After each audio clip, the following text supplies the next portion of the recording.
لنا في كل أسبوع يحل بساحنا عيد، به لقلوبنا فرح وللأرواح تجديد.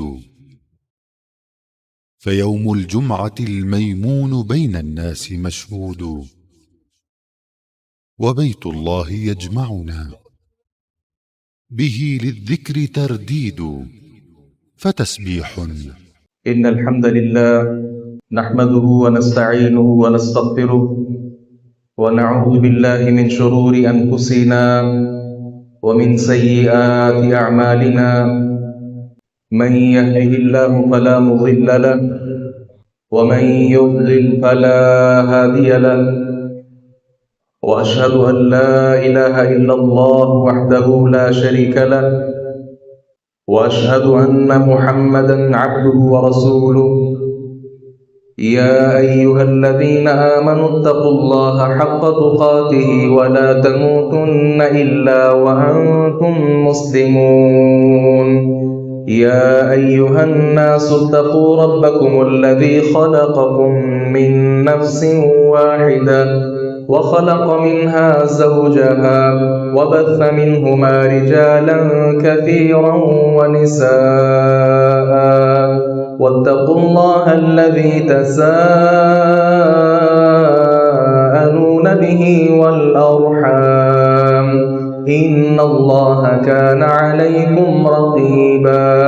يا أيها الذين آمنوا اتقوا الله وقولوا قولا سديدا يصلح لكم أعمالكم ويغفر لكم ذنوبكم، ومن يطع الله ورسوله فقد فاز فوزا عظيما. أما بعد، فإن أصدق الحديث كتاب الله، وأحسن الهدي هدي محمد صلى الله عليه وسلم، وشر الأمور محدثاتها، وكل محدثة بدعة، وكل بدعة ضلالة، وكل ضلالة في النار. بسم الله الرحمن الرحيم. قاف والقرآن المجيد. بل عجبوا أن جاءهم منذر منهم فقال الكافرون هذا شيء عجيب، أإذا متنا وكنا ترابا ذلك رجع بعيد. قد علمنا ما تنقص الأرض منهم وعندنا كتاب حفيظ. بل كذبوا بالحق لما جاءهم فهم في أمر مريج. أفلم ينظروا إلى السماء فوقهم كيف بنيناها وزيناها وما لها من فروج. والأرض مددناها وألقينا فيها رواسي وأنبتنا فيها من كل زوج بهيج. تبصرة وذكرى لكل عبد منيب. ونزلنا من السماء ماء مباركا فأنبتنا به جنات وحب الحصيد. والنخل باسقات لها طلع نضيد رزقا للعباد وأحيينا به بلدة ميتا كذلك الخروج. كذبت قبلهم قوم نوح وأصحاب الرس وثمود وعاد وفرعون وإخوان لوط وأصحاب الأيكة وقوم تبع كل كذب الرسل فحق وعيد. أفعينا بالخلق الأول بل هم في لبس من خلق جديد. ولقد خلقنا الإنسان ونعلم ما توسوس توسوس به نفسه ونحن أقرب إليه من حبل الوريد إذ يتلقى المتلقيان عن اليمين وعن الشمال قعيد ما يلفظ من قول إلا لديه رقيب عتيد وجاءت سكرة الموت بالحق ذلك ما كنت منه تحيد ونفخ في الصور ذلك يوم الوعيد وجاءت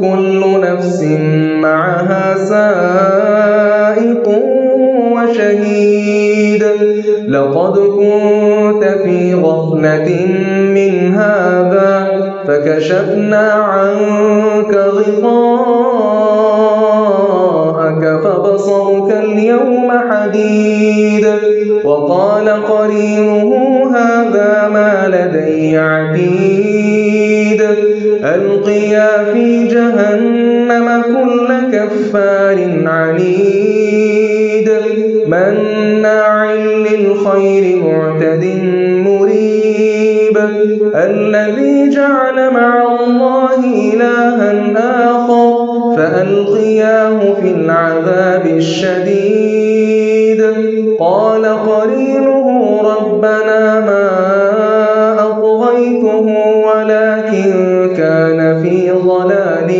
بعيد قال لا تختصموا لدي وقد قدمت إليكم بالوعيد ما يبدل القول لدي وما أنا بظلام للعبيد يوم نقول لجهنم هل امتلأت وتقول هل من مزيد وأزلفت الجنة للمتقين غير بعيد هذا ما توعدون لكل أواب حفيظ من خشي الرحمن بالغيب وجاء بقلب منيب ادخلوها بسلام ذلك يوم الخلود لهم ما يشاءون فيها ولدينا مزيد وكم أهلكنا قبلهم من قرن هم أشد منهم بطشا فنقبوا في البلاد هل من محيص إن في ذلك لذكرى لمن كان له قلب أو ألقى السمع وهو شهيد ولقد خلقنا السماوات والأرض وما بينهما في 6 أيام وما مسنا من لغوب فاصبر على ما يقولون وسبح بحمد ربك قبل طلوع الشمس وقبل الغروب ومن الليل فسبحه وأدبار السجود واستمع يوم ينادي المناد من مكان قريب يوم يسمعون الصيحة بالحق ذلك يوم الخروج إنا نحن نحيي ونميت وإلينا المصير يوم تشقق الأرض عنهم سراعا ذلك حشر علينا يسير نحن أعلم بما يقولون وما أنت عليهم بجبار فذكر بالقرآن من يخاف وعيد. وقال سبحانه وتعالى فی سورۃ الصاد قل ما اسألكم علیہ من اجر وما انا من المتکلفین۔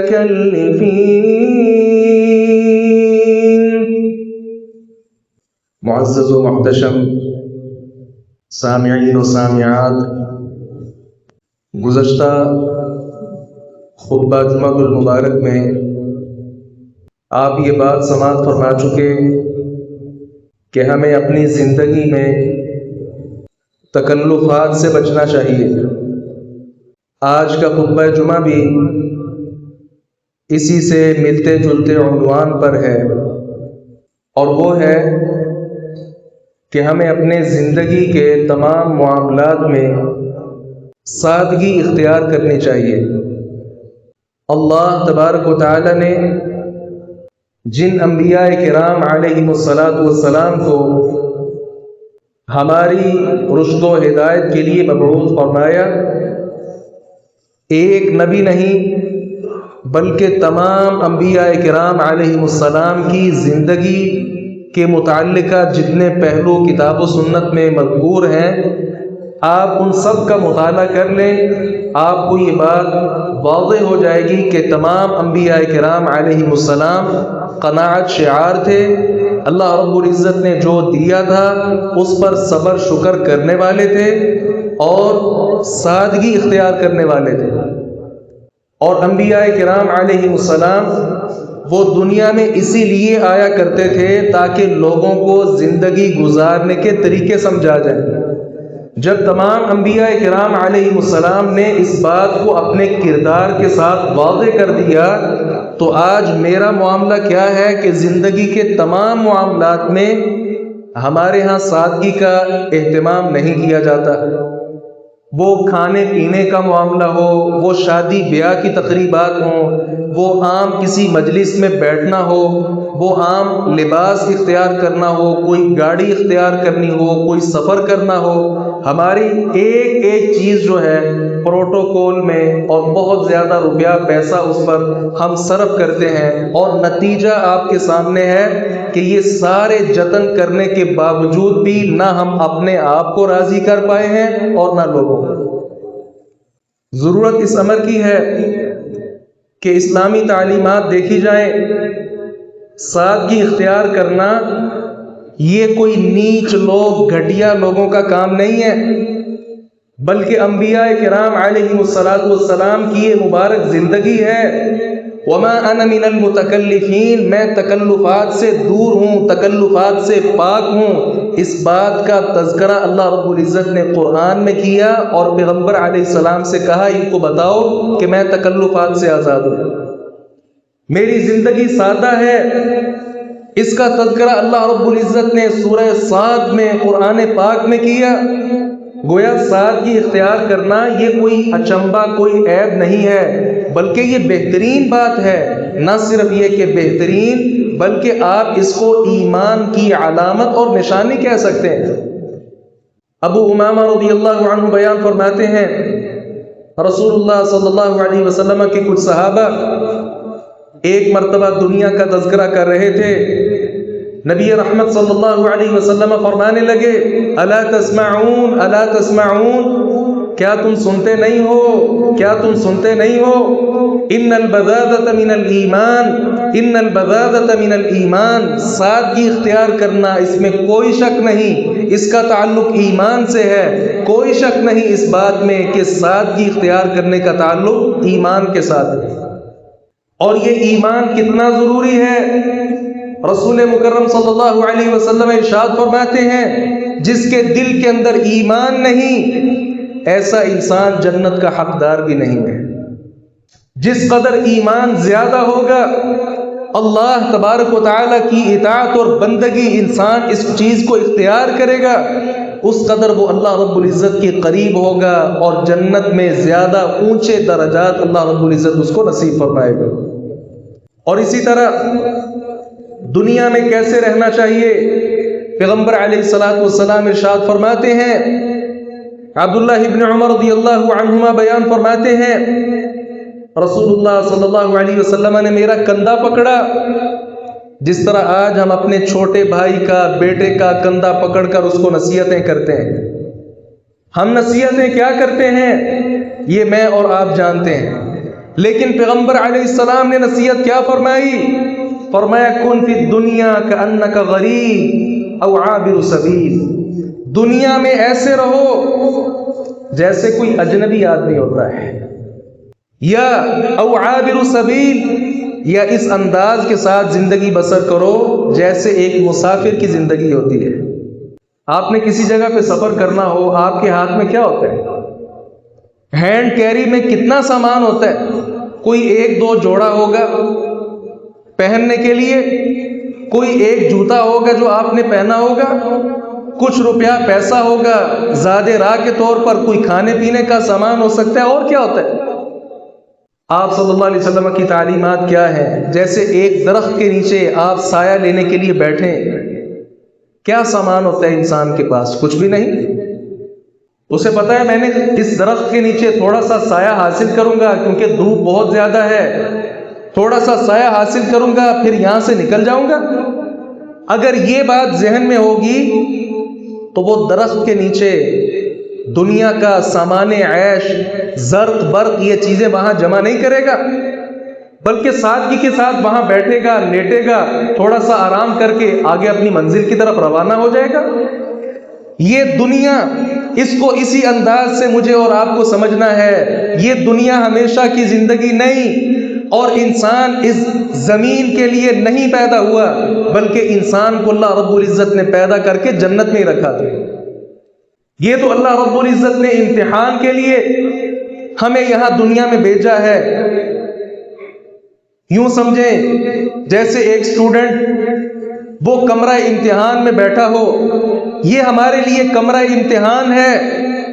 کمرہ امتحان کو سجایا نہیں جاتا، کمرہ امتحان میں اپنی سیٹ بک کرنے کے لیے کسی سے لڑائیاں نہیں کرنی پڑتی، دشمنیاں اختیار نہیں کی جاتی، بلکہ سادگی سے آ کر بیٹھ کر مقصود پیپر حل کرنا ہوتا ہے، وہ کر کے استاد کو پکڑا دیا جاتا ہے۔ بالکل اسی طرح دنیا میں اور آپ امتحان کی غرض سے آئے ہیں۔ اللہ تبارک و تعالیٰ دیکھنا چاہتا ہے کہ ہم دنیا میں رہ کر، کمرہ امتحان میں رہ کر کتنا اللہ تعالیٰ کا خوف اور ڈر اپنے دل کے اندر پیدا کرتے ہیں۔ یہ نصیحتیں پیغمبر علیہ الصلوۃ والسلام نے ارشاد فرمائی ہیں اپنے صحابی رسول کو۔ اور عبداللہ ابن عمر رضی اللہ عنہما فرمایا کرتے تھے، اذا امسیت فلا تنتظر الصباح، شام کا وقت ہو جائے صبح کا انتظار نہ کیا کرو۔ اور ہم نے سال ہا سال لمبی امیدیں لگا رکھی ہیں، سال سال کی تو گندم گھر میں رکھی ہوئی ہے، اور 2 سال نہیں، بلکہ انسان چاہتا ہے، جس طرح اللہ رب العزت فرماتے ہیں کہ انسان کیا چاہتا ہے، کاش اسے 1000 سال لمبی عمر دے دی جائے۔ اس حساب سے اس کی خواہشیں ہیں، تمنائیں ہیں، سارا کچھ۔ سلف صالحین تھے، جب کسی کی عمر 40 سے زیادہ ہو جاتی، زیادہ تر وہ اپنے گھر کو اپنے لیے لازم پکڑ لیتے تھے، گھر کے اندر رہتے، کسی کے ساتھ اونچ نیچ نہیں کرتے۔ کیوں؟ وہ سمجھتے تھے زندگی جو تھی وہ ہم نے گزار لی، اب کچھ بہاریں ہیں، پتہ نہیں پیغام کب آ جائے، تو گھر کے اندر رہ کر اللہ تبارک و تعالیٰ کو راضی کر لیں، مخلوق میں نکل کر کہیں اس کا حق مار، کبھی اس کا حق مار، اس سے زیادتی کر، اس کے ساتھ اونچ نیچ کر، تو یہ سارے معاملات چلے ہم سے سرزد نہ ہوں۔ 40 سال تک ہم نے دنیا کے لیے کر لیا، بچوں کے لیے کچھ کر لیا، اب آگے اپنی آخرت کے لیے بھی کچھ کر لیں۔ یہ سلف صالحین کا طریقہ ہوتا تھا کہ جب ان کی عمر زیادہ ہو جاتی، اپنے گھر کو اپنے لیے لازم کر لیتے۔ اور گھر کو لازم کرنے کا مطلب کیا ہوتا تھا کہ خالص اللہ رب العزت کے ساتھ جو راز نیاز کی باتیں ہیں، وہ جو تعلق ہے، یہ استوار کر لیتے۔ اور ہمارے ہاں آپ صورت دیکھ لیں، اللہ کی پناہ ہے، وَإِذَا أَصْبَحْتَ فَلَا تَنْتَظِرِ الْمَسَاءَ، جب صبح کر لو تو شام کا انتظار مت کرنا۔ وَخُذْ مِنْ صِحَّتِكَ لِمَرَضِكَ وَمِنْ حَيَاتِكَ لِمَوْتِكَ، اگر آپ نے، اللہ رب العزت نے آپ کو تندرستی عطا کی ہے، اپنی بیماری کے لیے کچھ کر لیں۔ انسان اچھا کھاتا پیتا ہے تاکہ بڑھاپے میں بھی کام آئے، انسان زیادہ مال کماتا ہے تاکہ جب طاقتیں قوتیں مضمحل ہو جائیں، کاروبار کرنے کی صلاحیت نہ ہو تو مزے کے ساتھ بیٹھ کر زندگی بسر کروں. ہاں، لیکن عبادات جو اصل ہمارا مقصد ہے، کبھی اس کے بارے یہ میں نے اور آپ نے سوچا کہ آج میں جوان ہوں، کڑی الجوانی ہے، جوانی کی دہلیز پر قدم رکھ چکا ہوں، بہترین انداز سے رکوع کر سکتا ہوں، جھک کر سجدہ کر سکتا ہوں، لمبے سجدے کر لوں، لمبا قیام کر لوں، اللہ رب العزت کی اطاعت میں ابھی مال زیادہ کما سکتا ہوں، زیادہ خرچ کر لوں، کہیں ایسا نہ ہو بیمار پڑ جاؤں اور اپنی پیشانی زمین پر سجدے کے لیے نہ جھکا سکوں. تو عبداللہ ابن عمر کہا کرتے تھے کہ اگر جوان ہو، صحت ہے، بیماری کے لیے بھی عبادتیں زیادہ سے زیادہ کر لو، اور اگر اللہ رب العزت نے زندگی عطا کی ہے، اپنی موت کے لیے کچھ تیاری کر لو. ہاں، یہ وہ نصیحتیں ہیں جو صحابہ کرام رضوان اللہ علیہم اجمعین ایک دوسرے کو کیا کرتے تھے. اور ایک بڑا زبردست اصول پیغمبر علیہ السلام نے زندہ رہنے کا سکھایا. آج لوگ بہت بڑی بڑی ورکشاپ اٹینڈ کرتے ہیں، ہزاروں روپیہ فیس دیتے ہیں، اور وہاں موٹیویشنل سپیکر آتا ہے اور آ کر ایک ایک جملہ ہزاروں روپے کا بیچتا ہے. یہ سارے موٹیویشنل سپیکرز پیغمبر علیہ الصلوۃ والسلام کے ایک جملے کا مقابلہ نہیں کر سکتے جو آپ صلی اللہ علیہ وسلم نے نصیحت ہمارے لیے فرمائی. آپ علیہ الصلوۃ والسلام ارشاد فرماتے ہیں، انظروا الی من هو اسفل منکم. دنیاوی معاملات میں کس کو دیکھنا ہے، آئیڈیل کس کو بنانا ہے، رول ماڈل کس کو سمجھنا ہے، نمونہ کس کو بنانا ہے، اس شخص کو دیکھو جو حیثیت میں، مالی حیثیت میں، دنیا کے سٹیٹس میں تم سے نیچے. اپنے اوپر کی طرف نہ دیکھو کہ فلاں نے تو گاڑی بھی لے لی، فلاں نے تو بنگلہ بھی لے لیا، فلاں کی تو بہت اچھی جگہ پہ جاب ہے، اس کا تو سٹیٹس بلند ہو گیا، یہ ہو گیا، وہ ہو گیا. نہیں، کپڑے چیک کرتے ہیں لوگ، فلاں نے کیسے کا لباس پہنا ہے، کس برانڈ کا لباس ہے. جوتیاں چیک کرتے ہیں. میری معززات مائیں بہنیں بھی تشریف فرما ہیں، آپ بھی اس بات کو سمجھیں، خواتین کے اندر بھی عادت بہت زیادہ ہے، اس کے سوٹ چیک کر، اس کا میک اپ چیک کر، پھر مختلف طرح کی باتیں نہیں بلکہ تانے کہ فلاں دن بھی یہی پہنا تھا، آج بھی یہی پہن لیا، فلاں نے اگر یہ لباس پہننا ہے، فلاں کا اگر گھر ایسے کا ہے، میرا اس سے زیادہ اچھا ہونا چاہیے. یہ وہ چیزیں ہیں جو ہماری زندگی میں جو سکون، اطمینان، یہ چیزیں ہیں. ایسی باتیں سکون، اطمینان کی بہت بڑی دشمن ہے. کیا وجہ ہے کہ ہم اوپر کی طرف دیکھتے ہیں. اگر آپ کو اللہ رب العزت نے بائک دی ہے، آپ سائیکل والے کی طرف دیکھیں. اگر سائیکل دی ہے، پیدل انسان کی طرف دیکھیں کہ وہ بھی تو آخر چل رہا ہے. اگر اللہ رب العزت نے ذاتی مکان دیا ہے، ایک مکان دیا ہے، اور آپ دوسرے کی تلاش میں ہیں، ان لوگوں کو دیکھ لیں جن کے پاس اپنا مکان نہیں. دنیا کے معاملات میں پیغمبر علیہ السلام ارشاد فرماتے ہیں، اپنے سے نیچ حیثیت کے جو لوگ ہیں ان کی طرف دیکھا کرو. ہاں، دین کا جو معاملہ ہے اس میں اپنے سے اوپر کی طرف دیکھنا چاہیے. یہ نہیں کہ جتنا دین ہے بس ٹھیک ہے، کافی ہے جی، کافی ہے، زیادہ سیکھیں گے پھر زیادہ عمل کرنا پڑے گا، زیادہ حساب دینا پڑے گا. نہیں، بلکہ دین زیادہ سے زیادہ حاصل کریں. صحابہ کرام رضوان اللہ علیہم اجمعین کی زندگیاں روشن مثال ہیں. عمر ابن خطاب رضی اللہ عنہ بہترین تاجر تھے، لیکن تجارت کیسے کرتے تھے؟ اپنے پڑوسی کے ساتھ انہوں نے بھائی چارہ قائم کر لیا. کہا بھائی ایسے کرتے ہیں، ایک دن منڈی میں تم جاؤ گے، جتنا سامان منافع لے کر آؤ گے آدھا تمہارا آدھا میرا ہوگا، اور میں اس دن پیغمبر علیہ السلام کی مجلس میں جاؤں گا، جو علم آپ سے سیکھ کر آؤں گا آپ کو بھی سکھاؤں گا، اور اگلے روز میں منڈی جاؤں گا، میں تجارت کروں گا، جو نفع ہوگا آدھا میرا آدھا تمہارا ہوگا، اور تم پیغمبر علیہ السلام کی خدمت میں حاضر ہوگے، اور جو اس دن علم کی بات سیکھو گے آ کر مجھے بھی سکھاؤ گے. آج ہم کہتے ہیں ہمیں تجارت کرنی ہے، کیا کریں؟ تجارت صحابہ کرام بھی کرتے تھے، ان کے بیوی بچے بھی ہوا کرتے تھے، دنیا کی ضروریات انہیں بھی درپیش تھیں، لیکن انہوں نے علم پر ان چیزوں کو مقدم نہیں کیا. اور یاد رکھیے، ہمارے ہاں چند مواقع اور معاملات ایسے ہیں جن میں سے پہلا معاملہ کیا ہے؟ ہمارا لباس ہے. لباس میں انسان کو سادگی اختیار کرنی چاہیے. لباس کے جو مقاصد قرآن میں بیان ہوئے وہ کیا ہیں؟ اللہ رب العزت نے کہا یہ لباس کی نعمت ہم نے آپ کو دی ہے تاکہ اس کے ساتھ تم اپنے خاص اعضاء چھپا سکو، گویا یہ ہمارے جسم کی حفاظت کے لیے۔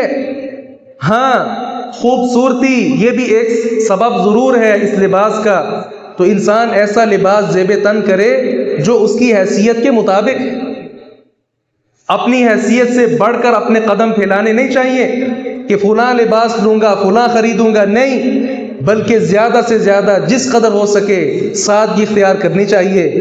رسول مکرم صلی اللہ علیہ وسلم ارشاد فرماتے ہیں وَمَن تَرَكَ لُبْسَ ثَوْبِ جَمَال وَهُوَ يَقْدِرُ عَلَيْهِ، جو آدمی ایسا لباس ترک کر دیتا ہے جو بہت خوبصورت لباس ہوتا ہے اور وہ آدمی کی حیثیت میں بھی ہوتا ہے، آدمی وہ لباس خرید سکتا ہے، لیکن وہ چھوڑ دیتا ہے، کیوں؟ تواضعاً، عاجزی، انکساری اختیار کرتے ہوئے، سادہ پن اختیار کرنے کے لیے، سادگی کے لیے۔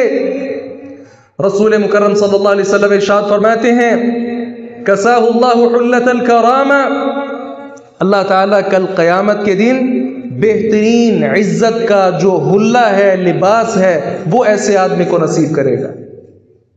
دنیا میں ایک اچھا لباس ہے، میں آپ خرید سکتے ہیں، بہت خوبصورت ہے، لوگ کہتے بھی ہیں کہ فلاں لباس خریدو، لیکن انسان کیوں ترک کر دے؟ جنت میں جا کے اللہ تعالیٰ سے اس سے بھی اچھا لیں گے۔ تو اللہ تبارک و تعالیٰ نہ صرف یہ کہ اس کو کرامت کا، عزت کا لباس پہنائے گا، بلکہ کل قیامت کے دن حتی یخیرہ من ای حلل الایمان شاء یلبسها، اللہ رب العزت کل قیامت کے دن اتنے زیادہ جوڑے دکھا کر اسے کہے گا اس میں سے جو دل کرتا ہے اپنے لیے اختیار کر لو۔ آج لوگ بات کرتے ہیں کہ فلاں لباس، فلاں لباس آپ کیوں نہیں پہنتے؟ آپ کو بھی اپنے آپ کو تھوڑا مینٹین کرنا چاہیے، آگے بڑھانا چاہیے، جیسے آپ کے دوست پہنتے ہیں آپ کو بھی پہننا چاہیے۔ سادہ سی گھڑی کیوں آپ نے پہنی ہے؟ فلاں کمپنی کی خریدو۔ جوتا تمہارا سادہ کیوں ہے؟ اپنے سٹیٹس کے، حیثیت کے مطابق پہنو۔ ہاں، یہ پچھلے جمعہ میں بھی ہم نے بات بیان کی کہ یہ زہر آمیز جملے ہوتے ہیں جو لوگ آپ کو اس طرح کے جملے کہہ رہے ہوتے ہیں۔ ہمارے ایک استاد گرامی، ان کا جوتا 100 روپیہ اس کی قیمت ہوتی تھی، جس طرح عام مزدور وہ لیلن کے شوز پہنتے ہیں 100-200 روپے کے مل جاتے ہیں، جبکہ وہ پاکستان میں بہت نمایاں ان کا نام، اور اردو تفاسیر میں سب سے زبردست تفسیر لکھنے والے، 50 سال قرآن پڑھایا، اور اس کے بعد اللہ رب العزت نے توفیق دی، اپنے قلم کے ساتھ قرآن پاک کی بہترین تفسیر لکھی۔ کئی ممالک کے اندر وہ تفسیر چھپ چکی ہے اور ہزاروں سے زائد اس کے ایڈیشن وہ لوگوں کے درمیان تقسیم ہو چکے ہیں۔ اور لباس کتنا سادہ ہے، ساری زندگی وہ 100 روپے کے جوتی کے اوپر گزار دی۔ کسی نے کہا کہ فلاں ایک برانڈ کی جوتی آئی ہے اور آپ کو بہت اچھی لگے گی، آپ کو پہن لیں۔ استاد صاحب فرمانے لگے کتنے کی ہے؟ وہ کہتا 2000 روپے کی۔ کہا اچھا، اتنے میں تو میرے 10 جوڑے آ جائیں گے۔ نہ فکر اٹھائے جانے کی اور نہ سنبھالنے کی فکر۔ اللہ تبارک و تعالیٰ نے ایسے لوگ آج بھی پیدا کیے ہیں، موجود ہیں، جن کے اندر سادگی، تواضع، انکسار اور اس طرح کی چیزیں اللہ رب العزت نے رکھی ہیں، اور یہ ہمارے لیے نصیحت والی شخصیات۔ ایسی شخصیات کو تان و تشنیع کا نشانہ نہیں بنانا چاہیے، بلکہ ان سے عبرت، نصیحت پکڑنی چاہیے کہ آخر یہ بھی تو لوگ ہیں۔ اور رسول مکرم صلی اللہ علیہ وسلم کی سنت ہے، بسا اوقات آپ جوتے کے بغیر بھی چل لیا کرتے تھے، اور صحابہ کرام کو اس کی تلقین بھی کیا کرتے تھے کہ کبھی کبھار بغیر جوتے کے بھی چلا کرو، تاکہ انسان وہ سمجھے، اپنی حیثیت پرکھے کہ محشر کے میدان میں جب ہم نے اٹھنا ہے اس وقت ایک منظر ایسا بھی ہوگا جب ہمارے پاؤں کے نیچے جوتا نہیں ہوگا، ہم بغیر ختنے کے ہوں گے، ہمارے جسم کے اوپر لباس نہیں ہوگا، اور ایسے ہی چل کر آگے محشر کے میدان کی طرف ہم نے چلنا ہے۔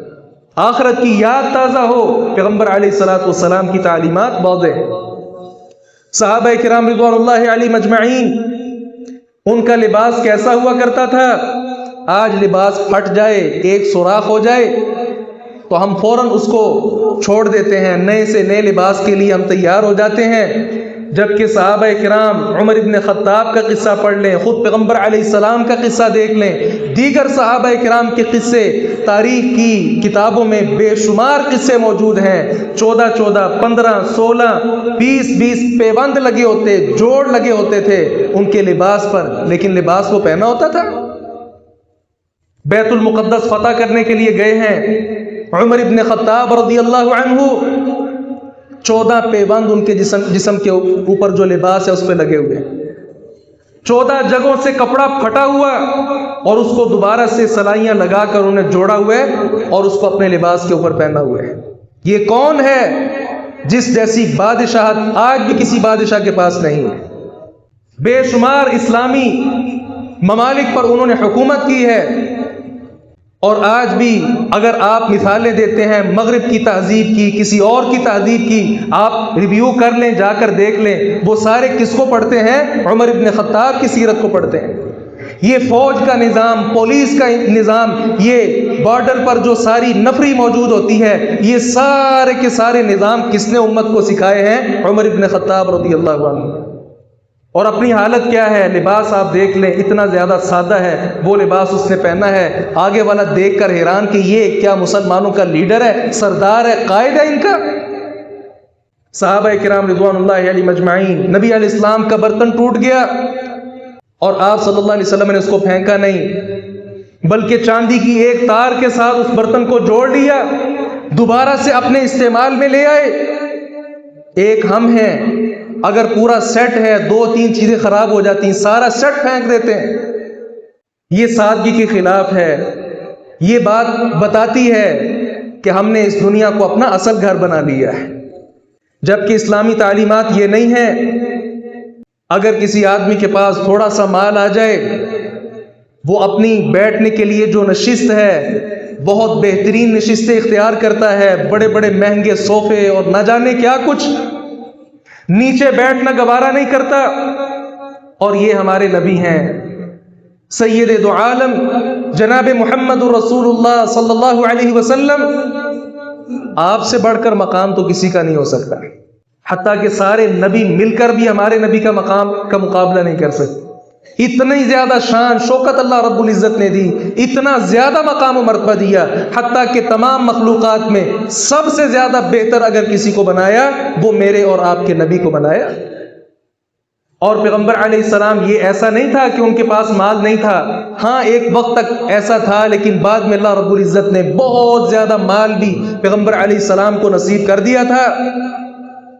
آپ ایک مجلس میں تشریف فرما ہیں، صحابہ کرام کی مجلس میں آپ بیٹھے ہیں. آج میں سمجھتا ہوں کہ مجھے زیادہ بہتر مسند ملنی چاہیے کیونکہ میں لوگوں کو سکھانے والا ہوں. ہاں، پیغمبر علیہ الصلوۃ والسلام وہ صرف چند لوگوں کو سکھانے والے نہیں، بلکہ وہ معلم انسانیت تھے، ساری انسانیت کو سکھانے والے تھے. اور آپ صلی اللہ علیہ وسلم جس طرح سارے لوگ بیٹھے ہیں اسی طرح آپ بھی ساتھ بیٹھے ہوئے. آنے والا آیا، عربی تھا، پوچھنے لگا ایکم محمد، تم میں سے محمد کون ہے صلی اللہ علیہ وسلم. اگر کوئی اونچی آپ کی مسند ہوتی وہ آتے پہچان لیتا کہ آپ صلی اللہ علیہ وسلم یہ ہیں، لیکن اس سے سوال کرنا پڑا، حتیٰ کہ لوگوں نے بتایا هذا الرجل الابيض المتقی، یہ ٹیک لگائے ہوئے گورے چٹے سفید رنگ کے جو آدمی ہیں یہ ہیں محمد رسول اللہ صلی اللہ علیہ وسلم. اور پھر وہ آپ صلی اللہ علیہ وسلم کی خدمت میں حاضر ہو گیا، چند سوالات وہ کرنے لگا. تو گویا پیغمبر علیہ الصلوۃ والسلام صحابہ میں گھل مل کر رہتے اور ان کے ساتھ بیٹھتے، حتیٰ کہ آنے والے کو پتہ نہ چلتا کہ پیغمبر علیہ الصلوۃ والسلام کون ہے. اور یاد رکھیے رسول مکرم صلی اللہ علیہ وسلم ایک مرتبہ لیٹے ہوئے، عمر ابن خطاب رضی اللہ عنہ آئے ملنے کے لیے. آ کر دیکھا پیغمبر علیہ الصلوۃ والسلام لیٹے ہیں اور وہ چھوٹا سا چبوترا ہے جو کھجور کے ایک تنے کے اوپر چھوٹا سا کمرہ بنایا ہوا ہے، اور وہاں پیغمبر علیہ الصلوۃ والسلام تشریف فرما ہے، آپ لیٹے ہوئے ہیں.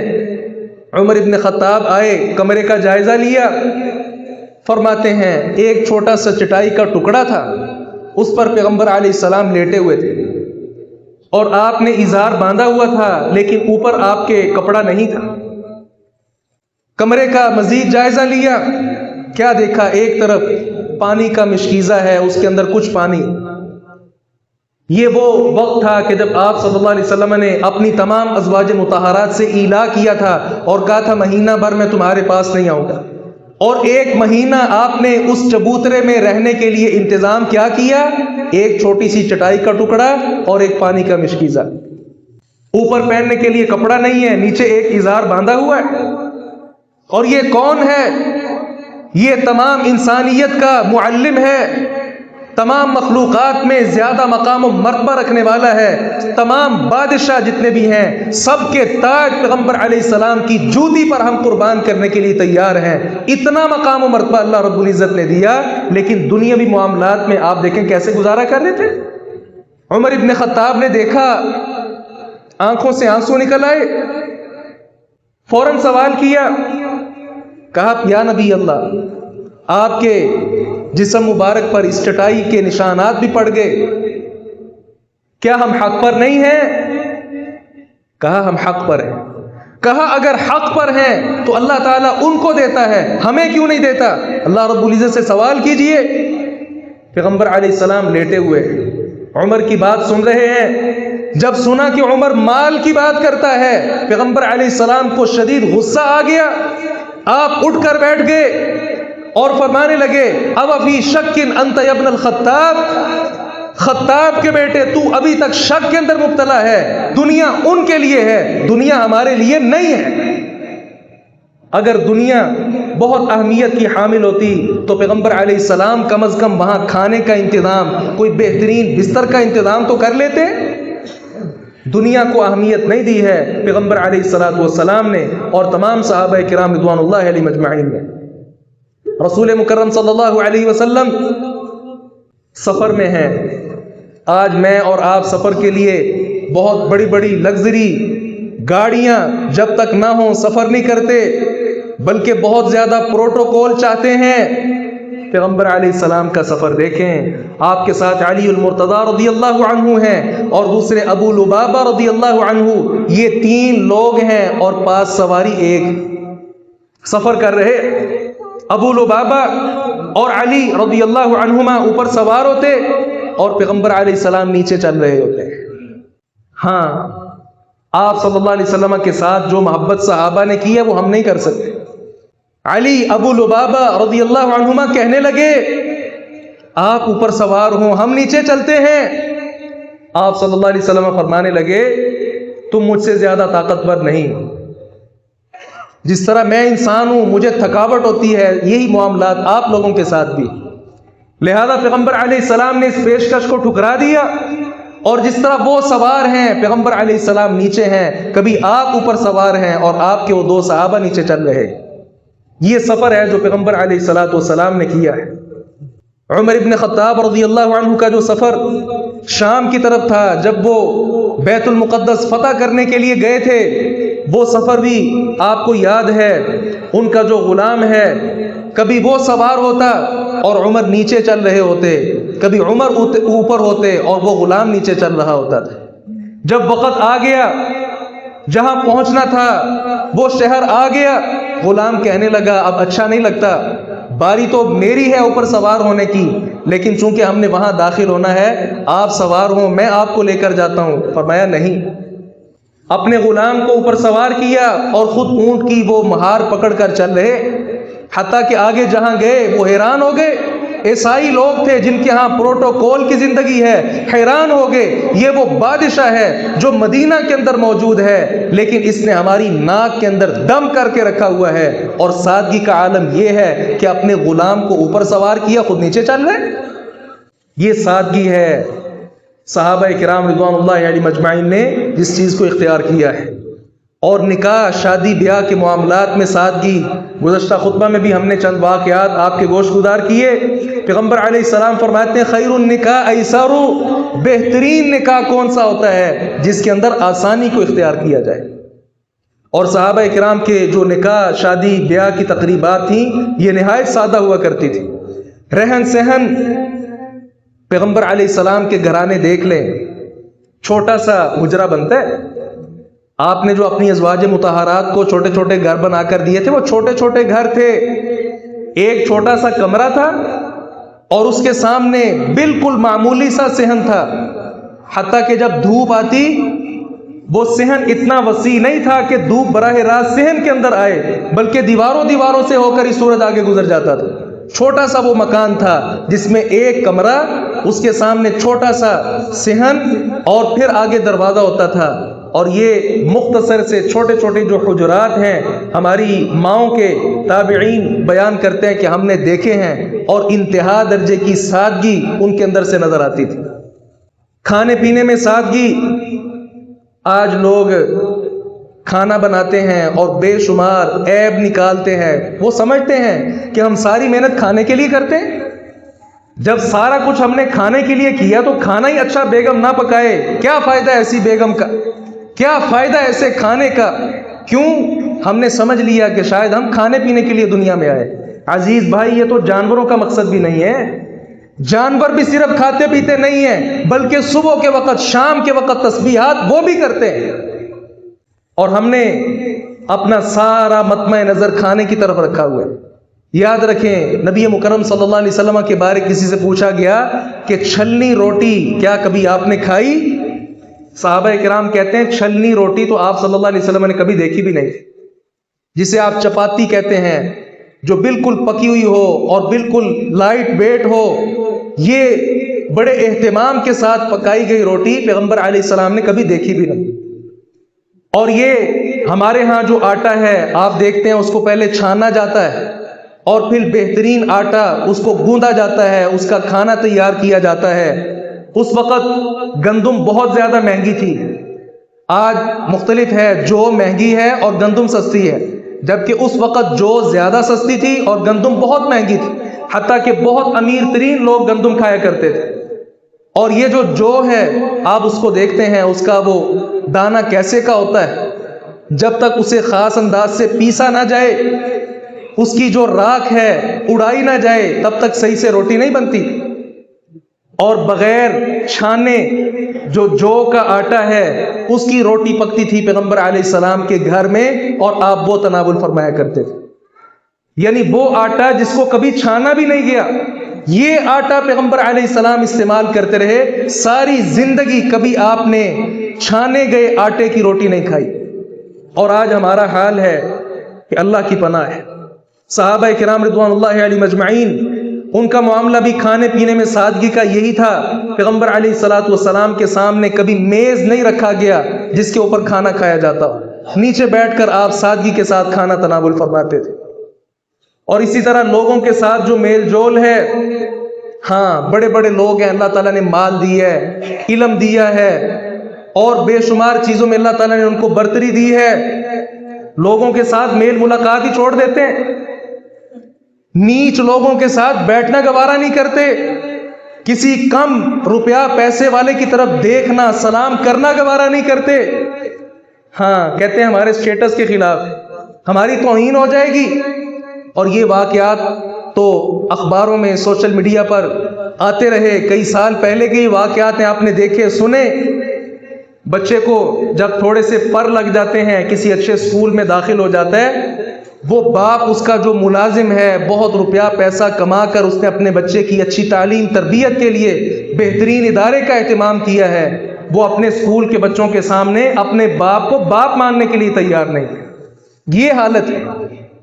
اور رسول مکرم صلی اللہ علیہ وسلم کا انداز مزاج جو ہمارے لیے قدوہ ہے, اسوہ حسنہ ہے.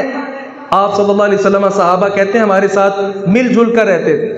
حتیٰ کہ لوگوں کے کام آنا, خاتون آئی کہنے لگی فلاں میرا کام ہے, آپ صلی اللہ علیہ وسلم اس کے ساتھ چل پڑے. کون ہے آج جو اس طرح کی بات اپنے ذمے لیتا ہے؟ کوئی آدمی کہے میرا یہ کام ہے, کیا میں اور آپ کبھی اس کا کام کرنے کے لیے تیار ہوئے؟ رسول مکرم صلی اللہ علیہ وسلم, خاتون ہے, اس نے کہا میرا کام ہے, آپ اس کے لیے چل پڑے کہ اس کا کام میں کر کے آ جائے. صحابہ کرام رضوان اللہ علیہ مجمعین کی زندگیاں بڑی واضح ہیں.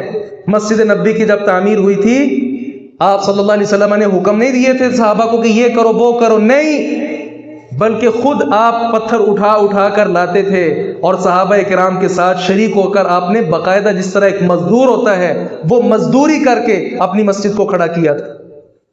اور وہ خندق کا موقع تھا جب کھدائی کی جا رہی تھی، نیچے بڑی بڑی چٹانیں آتی تھیں، صحابہ کدال کے ساتھ وہ توڑتے تھے، اور جہاں کدال کے ساتھ بھی وہ سخت چٹانیں ٹوٹتی نہیں تھیں وہاں پیغمبر علیہ السلام خود آگے ہو کر بہت زیادہ ضربے لگا کر بڑی مشقت محنت کر کے ان کو چٹانوں کو آپ صلی اللہ علیہ وسلم توڑتے تھے، اور پھر یہ خندق سارا کھودا گیا تھا۔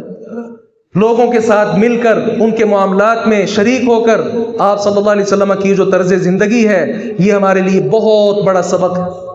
اور آخری بات یہ ہے، جو سادہ طرز زندگی ہے یہ ہمیں اختیار کرنی چاہیے۔ عمر ابن خطاب رضی اللہ عنہ کا دور ہے، عتبہ ابن فرقد رضی اللہ عنہ آذربائیجان کا جو علاقہ ہے یہ وہاں کے گورنر تھے۔ ایک بار انہوں نے بہترین کھانا، روٹیاں ہیں، اس کے ساتھ بہترین سالن ہے، روٹی کے اوپر مکھن رکھا ہوا ہے، اور یہ بہترین کھانا تیار کر کے عمر ابن خطاب رضی اللہ عنہ جو امیر المؤمنین ہیں ان کی خدمت میں بھجوایا۔ عمر رضی اللہ عنہ نہ صرف یہ کہ انصاف پسند سادہ مزاج حاکم تھے، بلکہ اپنے ماتحت جتنے علاقوں کے گورنر تھے ان کی پوچھ گچھ کرتے تھے۔ جب وہ کھانا ان کی خدمت میں پہنچا، عمر رضی اللہ عنہ نے دیکھا کہ بڑا بہترین کھانا ہے، قاصد سے پوچھنے لگے کیا آذربائیجان کے سارے لوگ اس طرح کھانا کھاتے ہیں؟